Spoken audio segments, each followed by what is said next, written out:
حضرت خواجہ معین الدین نے فرمایا دین است حسین، دین پناہ ہست حسین۔ کائنات والوں، قیامت کی صبح تک یہ ممبروں پر بیان ہوتا رہے گا کہ جب دین کو پناہ گاہ کی ضرورت پڑی تھی تو اس نے ہر طرف نظر دوڑائی تھی، اس کو ایک دروازہ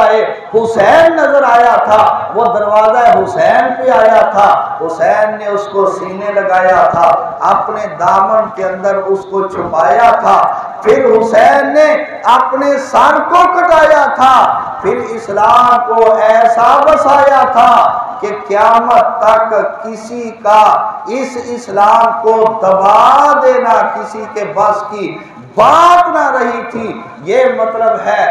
دین است حسین، دین پناہ ہست حسین، حقا کے بنائے لا الہ ہست حسین۔ فرمایا اگر آخری اور حقیقی بات مجھ سے پوچھو تو وہ یہ ہے کہ اس کلمہ طیبہ کی بنیاد اگر ہے تو وہ بھی امام حسین ہے۔ اگر حسین قربانی نہ دیتا تو میں آج کلمہ پڑھنا نصیب نہ ہوتا۔ اے کلمہ پڑھنے والوں، جب کلمہ پڑھ کر رب کا شکر ادا کیا کرو، اس نے ہمیں کلمے کی دولت عطا فرمائی، تو ساتھ ساتھ حسین کی ذات کو سلام بھی کر دیا کرو کہ اگر کلمے کو زندہ رکھا ہے تو حسین نے اپنا خانوادہ قربان کر کے زندہ رکھا ہے۔